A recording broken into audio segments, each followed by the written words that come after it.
Hi, boys and girls. Today we're going to be reading The Tale of Peter Rabbit by Beatrix Potter. Once upon a time, there were 4 little rabbits, and their names were Flopsy, Mopsy, Cottontail, and Peter. They lived with their mama in a sandbank underneath the root of a very big fir tree. "Now, my dears," said Mamma Rabbit one morning, "you may go into the fields or down the lane, but don't go into Mr. McGregor's garden. Your father had an accident there. He was put in a pie by Mrs. McGregor. Now run along and don't get into trouble. I'm going out." Then Mamma Rabbit took a basket and her umbrella and went through the woods to the market. She bought a loaf of wheat bread and 5 blueberry muffins. Flopsy, Mopsy, and Cottontail, who were good little bunnies, went down the lane to pick blackberries. But Peter, who did not listen to his mamma, ran straight to Mr. McGregor's garden and squeezed under the gate.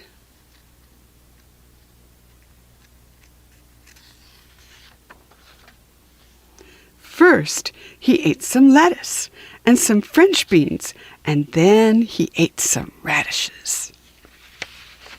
And then, feeling rather sick, he went to look for some parsley to settle his tummy.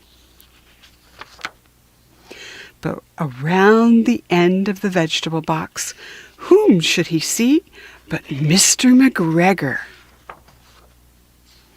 Mr. McGregor was on his hands and knees planting cabbages, but he jumped up and ran after Peter, waving his rake in the air and yelling out, "Stop, thief!"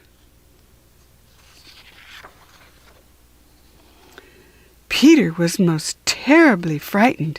He ran all over the garden silly-nilly, for he had forgotten the way back to the gate.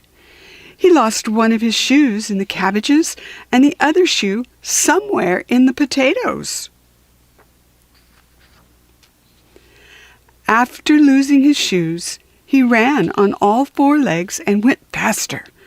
I think he might have gotten away had he not unfortunately run into a gooseberry net and got his large brass buttons on his brand new blue jacket caught.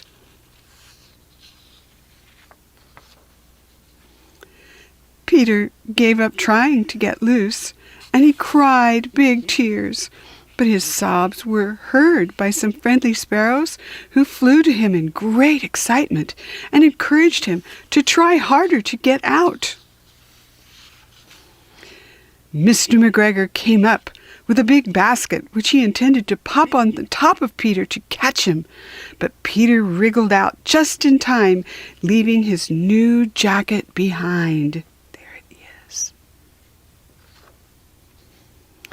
Peter rushed into the tool shed and jumped into a can. It would have been a wonderful thing to hide in if it had not had so much water in it. Mr. McGregor was quite sure that Peter was somewhere in the tool shed, perhaps hidden underneath a flower pot. He began to turn them over carefully, looking under each one. Suddenly, Peter sneezed. Ker-chow! Mr. McGregor was after him in no time. He tried to put his foot on Peter, who jumped out of the window, knocking over 3 plants. Luckily, the window was too small for Mr. McGregor, and he was tired of running after Peter, so he went back to work. Peter sat down to rest. He was out of breath and trembling with fright, and he had not the least idea which way to go. Also, he was very wet and cold from sitting in that can of water.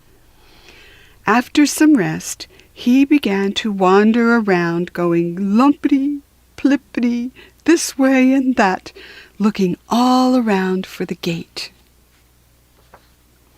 He found a door in a wall, but it was locked, and there was no room for a fat little rabbit to squeeze underneath.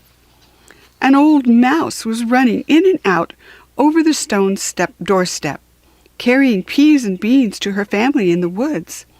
Peter asked her the way to the gate, but she had such a large pea in her mouth that she could not answer. She only shook her head at him. Peter began to cry.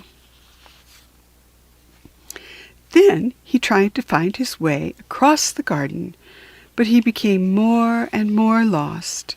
Soon he came to a pond where Mr. McGregor filled his watering cans. A white cat was staring at some goldfish. She sat very, very still, but now and then the tip of her tail twitched as if it were alive. Peter thought it best to go away without speaking to her. He had heard about cats from his cousin, little Benjamin Bunny. He went back towards the tool shed, but suddenly, quite close to him, he heard the noise of a hoe.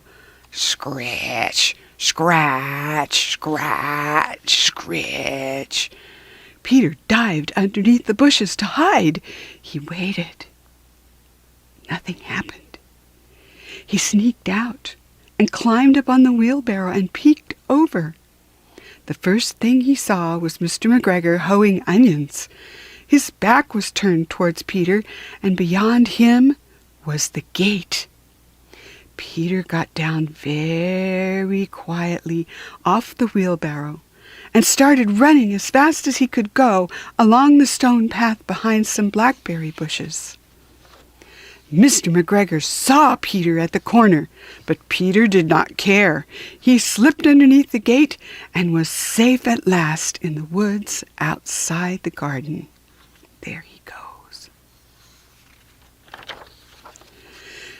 Mr. McGregor hung up the little jacket and the shoes like a scarecrow to frighten the blackbirds.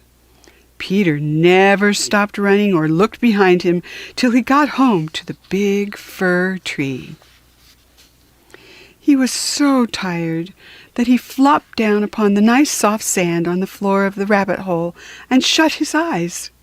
His mother was busy cooking. She wondered what he had done with his clothes. It was the second little jacket and pair of shoes that Peter had lost in 2 weeks. I am sorry to say that Peter was not very well during the evening.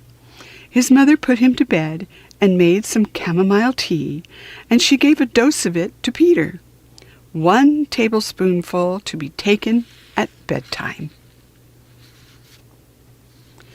But Flopsy, Mopsy, and Cottontail had bread and milk and blackberries for supper. Poor Peter. The end. Until we read together again next time, boys and girls. Bye-bye.